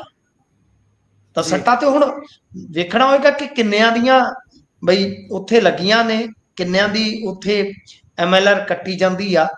ਪਰ ਗੱਲ ਇਹ ਆ ਕਿ ਇਹ ਦੱਸਦੇ ਆ ਕਿ ਕਾਫੀ ਜ਼ਿਆਦਾ ਮਾਮਲਾ ਵਧਿਆ। ਤਾਂ ਦੇਖਣਾ ਹੋਏਗਾ। ਪਰ ਸਭ ਤੋਂ ਵੱਡੀ ਗੱਲ ਹੈ ਬਈ, ਤੁਸੀਂ ਇਹ ਤੇ ਬਹੁਤ ਗਲਤ ਕੰਮ ਕੀਤਾ ਜੀ। ਜਿੰਨਾ ਕੁ ਮੈਨੂੰ ਜੇਲ੍ਹ ਬਾਰੇ, ਜੇਲ੍ਹ ਦੇ ਨਿਯਮਾਂ ਬਾਰੇ ਪਤਾ ਹੈ, ਇਹਨਾਂ ਨੂੰ ਦੋਨਾਂ ਧਿਰਾਂ ਨੂੰ, ਠੀਕ ਹੈ ਨਾ, ਕਿਉਂਕਿ ਸੰਦੀਪ ਸਿੰਘ ਸੰਨੀ ਹੈਗਾ, ਤੁਹਾਨੂੰ ਪਤਾ ਜਿਸ ਮਾਈਂਡਸੈਟ ਦਾ, ਆਪਣੀ ਕੌਮ ਲਈ, ਆਪਣੇ ਧਰਮ ਲਈ, ਉਹਨੂੰ ਜੋ ਮਰਜ਼ੀ ਕਹਿ ਲਓ, ਜੀ ਕਿ ਉਹ ਅੱਗੇ ਵੀ ਇਹੋ ਜਿਹੇ ਮਾਮਲੇ ਦੇ ਵਿੱਚ ਹੀ ਅੰਦਰ ਹੈ। ਜੀ ਫਿਰ ਜਿਨ੍ਹਾਂ ਬੰਦਿਆਂ ਨੇ ਫੇਕ ਐਨਕਾਊਂਟਰ ਕੀਤੇ ਆ ਜਾਂ ਡਰੱਗ ਦੇ ਨਾਲ ਜੁੜੇ ਮਾਮਲੇ ਆ, ਉਹਨਾਂ ਦੇ ਨਾਲ ਤੁਸੀਂ ਜੇ ਇੱਕ ਹਾਤੇ 'ਚ ਪਾਇਆ ਤੇ ਬਹੁਤ ਗਲਤ ਆ। ਹਾਲਾਂਕਿ ਇਹ ਕਨਫਰਮ ਕੁਝ ਨਹੀਂ ਹੈ, ਮੇਰਾ ਕਿਆਫਾ ਹੈ, ਕਿਉਂਕਿ ਜਿਹੜੇ ਇਸ ਤਰ੍ਹਾਂ ਦੇ ਪੁਲਿਸ ਆਫੀਸਰ ਰਹਿ ਚੁੱਕੇ ਹੁੰਦੇ ਆ, ਉਹਨਾਂ ਨੂੰ ਕਦੇ ਵੀ ਆਮ ਕੈਦੀ ਵਾਲੇ ਹਾਤੇ 'ਚ ਨਹੀਂ ਪਾਇਆ ਜਾਂਦਾ। ਉਹਦਾ ਇੱਕ ਲੌਜਿਕ ਹੁੰਦਾ, ਉਹਦੇ ਪਿੱਛੇ ਇੱਕ ਕਾਰਨ ਹੁੰਦਾ ਹੈ ਗੁਰਪ੍ਰੀਤ ਜੀ, ਕਿ ਪੁਲਿਸ ਆਫੀਸਰ ਨੇ ਆਪਣੀ ਸਰਵਿਸ ਦੇ ਦੌਰਾਨ ਬਹੁਤ ਸਾਰੇ ਪਰਚੇ ਕੱਟੇ ਹੁੰਦੇ ਆ, ਬਹੁਤ ਸਾਰੇ ਬੰਦੇ ਕੁੱਟੇ ਹੁੰਦੇ ਆ, ਬਹੁਤ ਸਾਰੀਆਂ ਕਹਿ ਲਓ ਕਿ ਕੀਤੀਆਂ ਹੁੰਦੀਆਂ ਨੇ। ਤਾਂ ਕਿਸੇ ਮੌਕੇ ਤੇ ਜੇ ਕੋਈ ਇਹੋ ਜਿਹਾ ਬੰਦਾ ਆਮੋ ਸਾਹਮਣੇ ਤੇ ਆ ਜਾਵੇ ਤੇ ਫਿਰ ਉਹ ਛਿੱਤਰ ਮਾਰ ਸਕਦਾ, ਸੱਟ ਮਾਰ ਸਕਦਾ, ਬੰਦਾ ਮਾਰ ਸਕਦਾ। ਇਸ ਕਰਕੇ ਇਹੋ ਜਿਹੇ ਜਿਹੜੇ ਪੁਲਿਸ ਅਧਿਕਾਰੀ ਹੁੰਦੇ ਆ, ਉਹਨਾਂ ਨੂੰ ਹਮੇਸ਼ਾ ਅੱਡ ਰੱਖਿਆ ਜਾਂਦਾ ਹੈ। ਜੀ। ਉਧਰ ਅੰਤ ਦੇ ਵਿੱਚ ਪਾ ਦਿਓ ਚਾਨਣਾ ਥੋੜਾ ਜਿਹਾ, ਨੇਪਾਲ ਦੇ ਵਿੱਚ ਬੜਾ ਹਿੰਸਾ ਹੋ ਰਹੀ ਹੈ ਵੱਡੇ ਪੱਧਰ ਤੇ। ਹਾਂਜੀ, ਨੇਪਾਲ ਤੇ ਇੱਕ ਤਰ੍ਹਾਂ ਨਾਲ ਕਹਿ ਲਓ ਕਿ ਫੁੱਕ ਗਿਆ ਗੁਰਪ੍ਰੀਤ ਜੀ। ਜੀ ਤੇ ਹੁਣ ਜੇ ਆਪਾਂ ਵੇਖੀਏ ਕਿ ਉੱਥੋਂ 13,500 ਤੇ ਕੈਦੀ ਭੱਜਾ, ਦੱਸਦੇ ਕਿ ਪੁਲਿਸ ਨਾਲ ਝੜਪ ਦੇ ਵਿੱਚ 5 ਨਾਬਾਲਗ ਕੈਦੀ ਮਾਰੇ ਗਏ ਆ। ਹੁਣ ਤੱਕ 30 ਮੌਤਾਂ, 1,000 ਬੰਦਾ ਜਿਹੜਾ ਉਹ ਜ਼ਖਮੀ ਹੋ ਗਿਆ। ਤੇ ਤੁਸੀਂ ਵੇਖਿਆ ਹੋਣਾ ਕਿਸ ਤਰ੍ਹਾਂ ਉਹਨਾਂ ਦੇ ਸਾਬਕਾ ਪ੍ਰਧਾਨ ਮੰਤਰੀ, ਮੌਜੂਦਾ ਉਹਨਾਂ ਦੇ ਰਿਸ਼ਤੇਦਾਰ, ਉਹਨਾਂ ਦਾ ਕੀ ਹਾਲ ਹੋਣ ਡਿਆ ਤੁਹਾਨੂੰ ਪਤਾ ਹੀ ਆ। ਤਾਂ ਗੱਲ ਇਹ ਆ ਕਿ ਇਹ ਕਈ ਕਾਰਨਾਂ ਕਰਕੇ ਆ। ਇੱਕ ਤੇ ਇਹ ਆ ਕਿ ਕੁਝ ਬੰਦੇ ਉੱਥੇ ਵਾਪਸ ਰਾਜਾਸ਼ਾਹੀ ਜਿਹੜੀ ਆ ਉਹ ਮੰਨਦੇ ਆ ਕਿ ਉਹ ਜੀ ਠੀਕ ਆ, ਉਹਨੂੰ ਵਾਪਸ ਲਿਆਓ। ਕੁਝ ਲੋਕਤੰਤਰ ਦੇ ਹਮਾਇਤੀ ਆ। 2-3 ਪਾਰਟੀਆਂ ਨੇ ਉੱਥੇ, ਜਿੱਦਾਂ ਇੱਕ ਕਾਂਗਰਸ ਆ, ਇੱਕ ਮਾਓਵਾਦੀ ਆ, ਇੱਕ ਕੋਈ ਚੀਨ ਪੱਖੀ ਆ, ਕੋਈ ਭਾਰਤ ਪੱਖੀ ਆ। ਫਿਰ ਉਹਨਾਂ ਦੀ ਭਾਈ ਭਤੀਜਾਵਾਦ, ਬੇਰੁਜ਼ਗਾਰੀ, ਗਰੀਬੀ, ਤੇ ਉੱਤੋਂ ਜਿਹੜੀਆਂ ਮੋਨੀਟਾਈਜੇਸ਼ਨ ਹੁੰਦੀਆਂ ਨੇ ਸੋਸ਼ਲ ਪਲੇਟਫਾਰਮ, ਤੁਹਾਨੂੰ ਪਤਾ ਹੀ ਆ, ਇਹ ਜਿਹੜੇ ਮੀਡੀਆ ਪੈਸੇ ਦਿੰਦਾ, ਉਹ ਬੰਦ ਕਰ ਦਿੱਤਾ। ਸੁਪਰੀਮ ਕੋਰਟ ਤੋਂ ਵੀ ਉਹਨਾਂ ਦਾ ਭਰੋਸਾ ਉੱਠ ਗਿਆ ਲੋਕਾਂ ਦਾ। ਯਾਨੀ ਸ਼ੁਰੂ ਤਾਂ ਹੋਇਆ ਪ੍ਰੋਟੈਸਟ, ਪੁਲਿਸ ਨੇ ਹਿੰਸਾ ਕੀਤੀ, ਉਸ ਤੋਂ ਬਾਅਦ ਕੁਝ ਸਪਾਂਸਰਡ ਚੀਜ਼ਾਂ ਚੱਲ ਪੈਂਦੀਆਂ ਹੁੰਦੀਆਂ, ਜਿਵੇਂ ਤੁਸੀਂ ਬੰਗਲਾਦੇਸ਼ 'ਚ ਵੇਖਿਆ ਹੋਵੇਗਾ, ਕਿਉਂਕਿ ਕੁਝ ਇੰਟਰਨੈਸ਼ਨਲ ਤਾਕਤਾਂ ਜਿਹੜੀਆਂ ਉਹ ਆ ਜਾਂਦੀਆਂ। ਕਿਉਂਕਿ ਇਹ ਇਸ ਵੇਲੇ ਜਿਹੜੇ ਓਲੀ ਆ ਉਹ ਸੀਗਾ ਪ੍ਰੋ ਚਾਈਨਾ, ਤੇ ਇਸ ਕਰਕੇ ਜਾਰਜ ਸੋਰਸ ਤੇ ਕਿਤੇ ਨਾ ਕਿਤੇ ਕਹਿ ਲਓ ਕਿ ਉਂਗਲ ਵੀ ਉੱਠਦੀ ਆ। ਕੁਝ ਲੋਕ ਭਾਰਤ ਵੱਲ ਵੀ ਉਂਗਲ ਚੁੱਕਦੇ ਆ। ਸੋ ਕੁੱਲ ਮਿਲਾ ਕੇ ਕਈ ਕਾਰਨ ਆ ਜਿਹੜੀ ਉੱਥੇ ਇਹ ਇਸ ਵੇਲੇ ਹਾਲਤ ਬਣੀ ਹੋਈ ਆ ਗੁਰਪ੍ਰੀਤ ਜੀ। ਸੋ ਪ੍ਰੋਗਰਾਮ ਦਾ ਸਮਾਂ ਇੱਥੇ ਸਮਾਪਤ ਹੁੰਦਾ ਹੈ। ਤੁਸੀਂ ਜੁੜੇ ਜਾਣਕਾਰੀਆਂ ਸਾਂਝੀਆਂ ਕੀਤੀਆਂ, ਬਹੁਤ ਬਹੁਤ ਧੰਨਵਾਦ ਜੀ। ਧੰਨਵਾਦ ਜੀ।